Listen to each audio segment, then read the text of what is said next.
Hello student, आपण आता science 2 मधला फर्स्ट लेक्शन हेरिडिटी आणि इव्होल्युशन हे पाहतोय. आपण आता प्रोटीन सिंथेसिस पूर्ण केलेला आहे. अजून अजून लोक ॲडमिट होत आहेत, थोडंसं थांबू. प्रोटीन सिंथेसिस आपण घेतोय. त्या प्रोटीन सिंथेसिस आपण बऱ्यापैकी कव्हर केलेला आहे.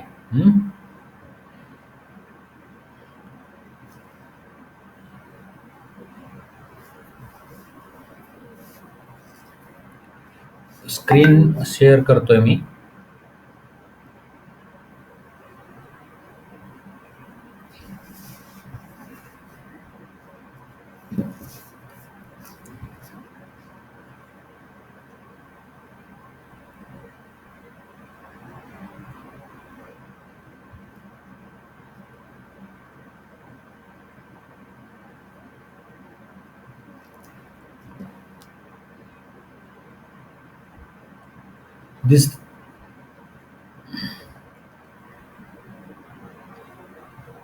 स्क्रीन दिसते का सगळ्यांना? प्रेझेंटेशन दिसतंय? आपण आता काय काय टॉपिक घेतले, हे आपण घेतलेले टॉपिक आहेत. सेल मध्ये काय असतं, DNA, RNA, protein synthesis, translation, transcription, translation आणि ट्रान्सलोकेशन हे तुम्हाला कळलंय. पण काल काय झालं, आपण काल रेकॉर्डिंग करू शकलो नाही, कारण रेकॉर्डिंगला काहीतरी प्रॉब्लेम झाला. तर वाटल्यास मी परत तो टॉपिक घेऊन तुम्हाला मी यूट्यूबला शेअर करेन, म्हणजे तुम्हाला जेव्हा गरज पडेल तेव्हा तुम्ही तो ऐकू शकता. आता आपण प्रोटीन सिंथेसिस पाहिल्यानंतर, म्हणजे first basic unit of our body is a cell. Okay sir. हा, तर तुम्हाला मी ती यूट्यूबला नवीन बनवून देईन आणि मग तुम्ही ते ऐकू शकता. म्हणजे तुम्हाला कधी अडचण आली की परत तुम्ही ते बघू शकता. आणि तुमचे कोण फ्रेंड असतील त्यालाही ते शेअर करा. आणि तुमचे कोण फ्रेंड्स अजून एक क्लास जॉईन करू इच्छित असतील तर त्यांनाही सांगा, कारण आपल्याकडे आता जरी आपल्याकडे 70-80 मुलं आले असली तर प्रत्यक्षात मात्र ते 30-40 पर्यंत मुलं जॉईन होतात. आपण अजून 10-20 मुलांना घेऊ शकतो, कारण ह्या फायदा सगळ्या मुलांना झाला पाहिजे या उद्देशाने आपण हा क्लास घेतोय. तर तुम्ही यूट्यूबवर जे मी टाकेल ते त्यांना शेअर करा, म्हणजे तेही ते ऐकतील. आणि त्यांचे फीडबॅक, कोणाला जॉईन व्हायचं असेल तर त्यांनी आपला फॉर्म जो आहे ग्रुपवर टाकलेला तो त्यांना द्या. तुम्ही आता परत फॉर्म भरायची गरज नाहीये. तर आपण आता टॉपिकला सुरू करू. तर बेसिकली आता आपण प्रोटीन सिंथेसिस पाहिलेला आहे. आता प्रोटीन सिंथेसिस नंतरचा जो पार्ट येतो ते आता आपण पाहिलं. ही सेल आहे, ही सेल आहे, आणि ह्या सेलमध्ये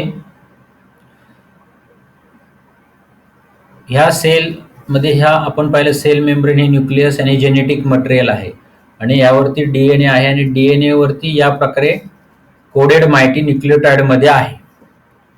आता ही जी माहिती आहे AGTCG हे न्यूक्लियोटाइड, ही सिक्वेन्स कशी असू शकते. म्हणजे एका सिक्वेन्स AGCT असेल तर ह्या सिक्वेन्सचं एकच वेगळं कोडिंग असेल, GCT याचं वेगळं कोडिंग असेल, ही वेगवेगळी इन्फॉर्मेशन त्यामध्ये असते. आता हे जे कोडिंग आहे, ह्या कोडिंग मध्ये सडन चेंज झाला, म्हणजे काहीतरी प्रॉब्लेम झाला, आणि त्याच्यामध्ये जर सडन चेंज झाला तर सगळं स्ट्रक्चरच बदलेल. म्हणजे आता तुमचे हे काय आहे, हा तुमचं समजा हे तुमच्या चेहऱ्याचं डीएनए आहे, की तुमचा चेहरा कसा असेल, तुमचा कान कसा असेल, नाक कसं असेल, हे जर रिप्रेझेंट करतं. आणि यामध्ये जर सडन चेंज झाला, या जीन मध्ये, ह्या डीएनए मध्ये सडन चेंज झाला, तर या डीएनए सडन चेंज झाला तर तुमचं स्ट्रक्चर बदलून जाईल. म्हणजे तुमचा कान एका वेळी छोटा होईल किंवा मोठा होईल, या प्रकारे चेंजेस झाले, आणि तुमच्याच ह्याच्यामध्ये स्ट्रक्चरमध्ये चेंज होऊ शकतात, किंवा मायक्रो लेवलला पण चेंजेस होऊ शकतात जे आपल्या लक्षात येत नाही. हे जे चेंजेस ह्याच्यामध्ये सडन म्हणजे अचानक चेंज होतो, याला म्युटेशन असे म्हणतात. म्हणजे तुमच्या लक्षात येते का? म्युटेशन ही कन्सेप्ट तुम्हाला समजवण्यासाठी मी परत सेलकडे गेलो, की काहीतरी कारणाने, कुठल्या तरी कारणाने जर आता म्युटेशन म्हणजे काय, sudden change occur in gene, gene मध्ये कोणत्या तरी कारणाने सडन चेंज झाला, म्हणजे अचानक त्या जीनचं आता स्ट्रक्चर असं AGCT, आता ऑडिनिन गॉनिन असं स्ट्रक्चर आहे आणि ह्याच्यात थोडासा बदल होऊन असं झालं की हे इकडे गेलं, हे इकडे आलं, तर सगळी ती जीनच चेंज होतो. म्हणजे AGCT असं असेल तर ACTGA झालं तर सगळं चेंज होईल. या सडन चेंजला म्युटेशन म्हणतात. म्युटेशनची डेफिनेशन काय, mutation is a sudden change occur in gene. आता या जीन मध्ये सडन चेंज काही कारणाने होऊ शकतो. या जीन मध्ये जर सडन, आता जीन म्हणजे काय तुम्हाला कळलेलं आहे, न्यूक्लियस. परत दाखवू का जीन म्हणजे काय, एक मिनिट.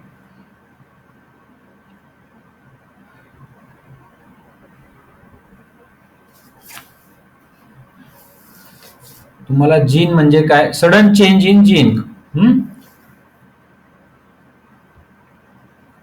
हे तुमचा सेल, हे न्यूक्लियस, ह्याच्यामध्ये क्रोमोझोम, ह्या क्रोमोझोम मध्ये डीएनएचा एवढाच पार्ट आपण घेतला, एवढाच, तर त्याला जीन म्हणतात. जीन कंटेन युअर इन्फॉर्मेशन, म्हणजे जीन मध्ये तुमची इन्फॉर्मेशन असते आणि ह्या इन्फॉर्मेशन मध्ये चेंज झाला की त्याला म्युटेशन असे म्हणतात. म्युटेशन तुम्ही आता कोरोना व्हायरस बद्दल ऐकलं असेल की ह्याचा हा म्युटेंट आला. कुणी कुणी ऐकलंय का कोरोना व्हायरसचा नवीन म्युटेंट आला? हा, म्हणजे काय होतं, हा ऐकलंय, पण कोरोना व्हायरस मध्ये काय असतं, तो RNA असतो, तो DNA नसतो. व्हायरस मध्ये मी तुम्हाला सांगितलेलं आहे, व्हायरसला DNA नसतो, त्याचा RNA असतो. तर हा समजा आपण कोरोना व्हायरसचा न्यूक्लिओटाइड्स आहेत, हे दिसते का, TAACTGCAGGT, समजण्यासाठी सांगतोय, हा कोरोना व्हायरसचा कोडिंग आहे, न्यूक्लिओटाइडचे रेंज आहे. आणि ह्याच्यामध्ये जर चेंज झाला तर समजा आता ह्या ठिकाणी C आहे,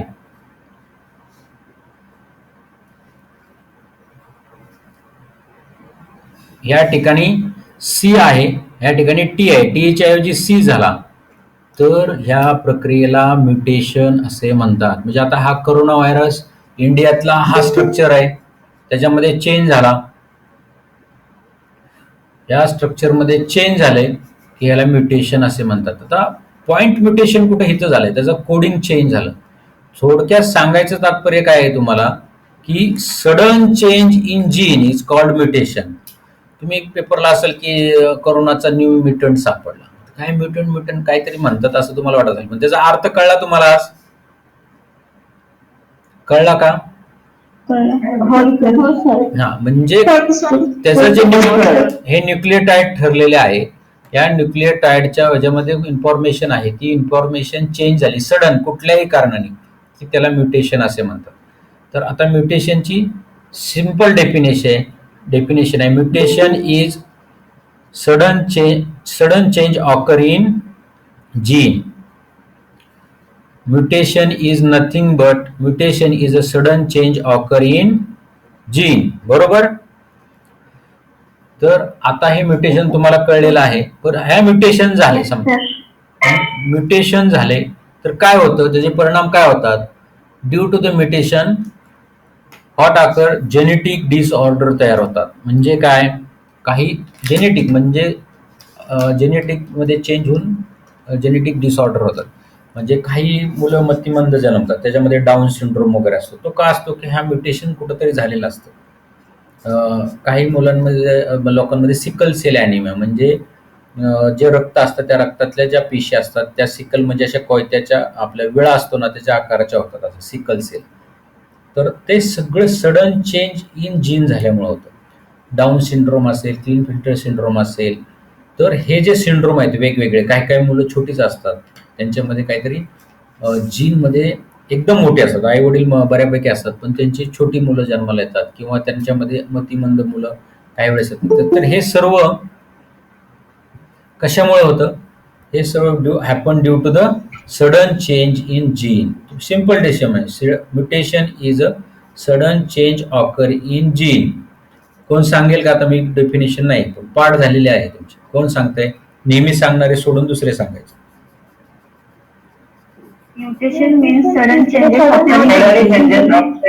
gene is called mutation. ही एक मार्काला Mutation is sudden change occurring in gene is called as mutation. Very good. हे तुम्हाला एक मार्काला क्वेश्चन येऊ शकतो. आता आपण तुमचे आपण जो तुमचा फर्स्ट चॅप्टर आहे, ह्या चॅप्टर मधला जे प्रोटीन सिंथेसिस टू म्युटेशन हा चॅप्टर संपलेला आहे. म्हणजे हेरिडिटीचा जो पार्ट आहे तो बऱ्यापैकी कव्हर झालेला आहे. आता काही बुक्स मधले आपले गोष्टी मी घेतलेल्या नाहीत, ते मी आत्ता घेतो.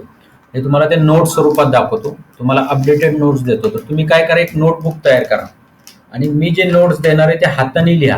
कारण आपले थ्री स्टेप्स आहेत. रीड, पुढं रिकॉल आणि राईट. तुम्ही नुसतं आता Right. रीड करताय का नाही मला माहित नाही.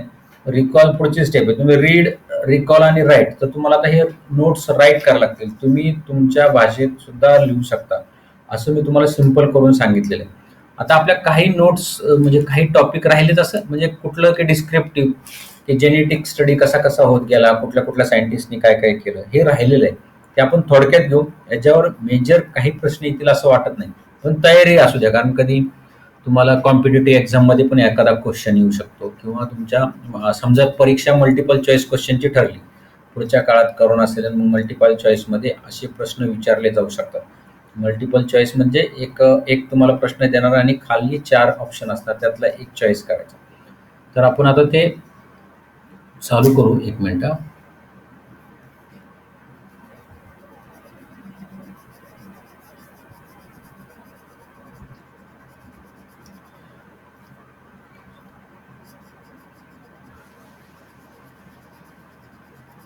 ह्या नोट्स दिसत आहेत का सगळ्यांना? हॅलो. Yes, sir. हे For this type. मी तुम्हाला रॅपिडली आता वाचून दाखवतो. हे तुम्हाला मी देणार आहे. पहिलं आहे definition of cell. Cell are the component that carry hereditary characters from one living organism. म्हणजे सेलमध्ये तुमच्या हेरिडिटरी कॅरेक्टर्स लिव्हिंग ऑर्गॅनिझमचे कॅरी केले जातात. What is a heredity? हेरिडिटीचं आपण याचं डेफिनेशन दिले 2 नंबरला. Heredity is a transfer of biological character from one generation to another generation. Biological character, ह्या इथं मी शब्द वापरलाय, biological character, genetic characters, all this are same. फक्त वेगवेगळे शब्द आहेत. बायोलॉजिकल, जेनेटिक, हेरिडिटरी सगळे एकच आहे. तुम्ही कुठलाही शब्द तिथे लिहू शकता. कळलं? हेरिडिटरी म्हणजे काय? Heredity is a transfer of biological characters. त्याच्याऐवजी तुम्ही जेनेटिक कॅरेक्टर्स, त्याच्याऐवजी तुम्ही hereditary characters from one generation to another generation is called heredity. त्यानंतर डीएनएची व्याख्या आहे. What is a DNA? DNA molecule is made up of 2 helical strands consisting ribose sugar, phosphoric acid and pair with nitrogenous base. हे तुम्ही नाही लक्षात ठेवलं तरी चालेल. फक्त DNA molecule is made up of 2 helical strands. Okay. आणि they are attach with nucleotide. तुम्हाला हे सिंपल करून देतोय तुम्हाला डेफिनेशन. आता हेरिडिटरी आणि हेरिडिटरी चेंजेस. हेरिडिटी म्हणजे तुम्ही आता बघितलं, हे परत नाही सांगत. आता history of genetic. What is a genetics? Genetics म्हणजे study of genes is called genetics. आता जेनेटिक्सची हिस्ट्री कुणी कुणी काय काय केलं. आता ह्या हिस्ट्रीमध्ये तुमचं नाव यायचं असेल तर तुम्ही स्टडी करून नवीन काय तर त्यात करू शकता. म्हणजे एक 10-20 वर्षानंतर तुमचं जर एखादा टॉपिक आला तर ही मुलं 10वीची स्टडी करतील की तुम्ही नवीन टॉपिक इंट्रोड्यूस केला. आता फर्स्ट 1886 ला मीट करा बरं का. तर 1886 ला मेंडल नावाचा सायंटिस्ट. तुम्हाला वाटतं मेंडल थेरी झाली आहे ना 9वीला? बीन वरती त्यांनी स्टडी केला. झालंय का? मेंडल्स थेरी, मेंडल्स लॉ नाही झालं का 9वीला? ओके. तर मेंडल्स नावाचा एक सायंटिस्ट होता. त्यांनी ह्याच्यावरती स्टडी केला. आपण वाटल्यास पुढे टॉपिकमध्ये ते डिटेलमध्ये घेऊ. तर ह्या मेंडल्स सायंटिस्टने 1886ला त्यांनी मॉडर्न पायोनियर म्हणजे तो पहिला होता की ज्यांनी मॉडर्न जेनेटिक्सचा सुरुवात केली. आणि त्यांनी काय केलं, हे series experiment on pea plan to explain the inheritance of characters. म्हणजे ह्या मेंडल्सनी काय केलं, पी म्हणजे वाटाण्याचे जे हे असतात ना, त्याचे पी पेरून वेगवेगळ्या हे पी करून त्यांनी वेगवेगळ्या, काही झाडं मोठी आली, काही छोटी आली, ह्याचा स्टडी केला आणि त्याच्यावर मेंडल्स लॉ हे तयार झालं. तर ह्या मेंडल्सनी पहिल्यांदा या जेनेटिक्सचा स्टडी केला आणि त्या जेनेटिक्सचे त्यांनी आपल्या समोर मांडलं. म्हणून त्याची पहिल्यांदा हिस्ट्री आपण सांगतो. म्हणजे पहिले जेव्हा इतिहास लिहिला जाईल तेव्हा पहिल्यांदा नाव कोणाचं आलं, तर हे मेंडल्सचं आलं. जॉर्ज मेंडलनी डिस्कवर केला. एका वेळेस तुम्हाला सर 9th मध्ये होता मेंडलचा. होतं ना मध्ये आहे. हा, तोच मेंडल. तो हीज पायोनियर म्हणजे प्रवक्ता, मूळ ज्यांनी सुरुवात केली, पायोनियर, नवीन गोष्ट ज्यांनी जगाला सांगितली, तो पायोनियर. तर मेंडल्स हा पायोनियर. एखादा क्वेश्चन येऊ शकतो, who is the pioneer of the genetics, is a Mendel's. त्यानंतर मध्ये एकदम स्टडी 1901ला ह्युगो विरिस या सायंटिस्टनी म्युटेशनल थेअरी सांगितली. आता म्युटेशनल थेअरी म्हणजे म्युटेशन म्हणजे काय, आता मी सांगितलं, सडन चेंज इन जीन मध्ये का सडन चेंज होता, त्याची थेअरी त्यांनी त्या सायंटिस्टनी सांगितली. त्यानंतर दुसरा सायंटिस्ट 1902ला आला. त्यांनी स्टडी ऑफ क्रोमोझोम म्हणजे क्रोमोझोमचा अभ्यास. त्यांनी क्रोमोझोम म्हणजे काय कळले ना तुम्हाला? क्रोमोझोम माहिती आहे तुम्हाला, सेल्समध्ये जे मटेरियल. आणि त्यांनी क्रोमोझोमचा स्टडी केला आणि ते pair chromosome in grass hoppers म्हणजे ते जीन्स मध्ये बदल होऊ क्रोमोझोमच्या स्टडी होऊन त्यांनी ग्रास होपरवरती अभ्यास केला. 1944 त्याच्यामध्ये ऑसवर्ल्ड एव्हरी या सायंटिस्ट आणि त्याच्या ह्यांनी मिळून डीएनएचा शोध लावला. All living organism have genetic material in form of DNA. त्याने डीएनएचा शोध 1944ला लावला. त्यानंतर हे पण तुम्हाला एका वेळेस विचारू शकतात की डीएनएचे कोणी फर्स्ट म्हणजे शोध लावला ते. त्यानंतर 1961 प्रोटीन सिंथेसिस, जे आपण बघितलं की प्रोटीन कसे होतात, त्याचे फ्रँक्यू आणि जॉकॉब आणि जॅक मोनार्ड यांनी तो 1961ला प्रोटीन सिंथेसिस आपल्या समोर आणलं. त्यांनी प्रोटीन सिंथेसिसचे model in help of the DNA in bacterial cell, त्यांनी बॅक्टेरियल सेलमध्ये हा स्टडी आपल्या समोर आणला. हे आपण कशासाठी की पूर्वी कोणी काम केलंय त्याची माहिती असावी म्हणून हे केलं. हे ते नोट्स मी तुम्हाला देणार आहे. त्यानंतर आपण डीएनए आरएनए स्ट्रक्चर पाहिलं. त्यामध्ये DNA molecule is double helix consisting of 2 strands, each strands of this helix made up of the nucleotide. त्यात कुठलेही नायट्रोजनस बेस्ड न्यूक्लियोटाइड्स असतात, ते ॲडेनिन, ग्वानिन, सायटोसिन आणि थायमिन. तर ॲडेनिन थायमिनशी जॉईन होतं, सायटोसिन ग्वानिनशी जॉईन होतं.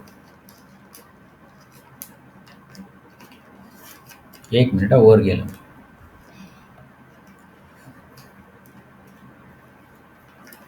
त्यानंतर आरएनए पाहिलं. आरएनएचे 3 प्रकार लक्षात येते. मेसेंजर आरएनए, ट्रान्सफर आरएनए, हे सगळं या नोट्स मध्ये दिलेलं आहे. आता जेनेटिक डिसऑर्डर म्हणजे काय, आता आपण पाहिलं. त्या जेनेटिक डिसऑर्डरमुळे कुठले कुठले आजार होतात ते पण मी लिहून दिले, म्हणजे तुम्हाला एखादा हॉट क्वेश्चन आला तर ते सांगता यावं म्हणून. त्यानंतर आपण ट्रान्सक्रिप्शन, ट्रान्सलेशन, सेंट्रल डॉग्मा काय, हे सगळं ह्याच्यात दिलेलं आहे. हे तुम्ही हाताने लिहून काढायचंय. त्यानंतर role of DNA in protein synthesis, triplet codon काय असतात, हे सर्व नोट्स देणार आहे. ह्यानंतर म्युटेशन म्हणजे काय, जेनेटिक डिसऑर्डर, सिकल सेल, हे सर्व तुम्हाला आता शिकवलेलं आहे. तर आता आपला जो हेरिडिटी आहे हा टॉपिक इथं ओव्हर झाला.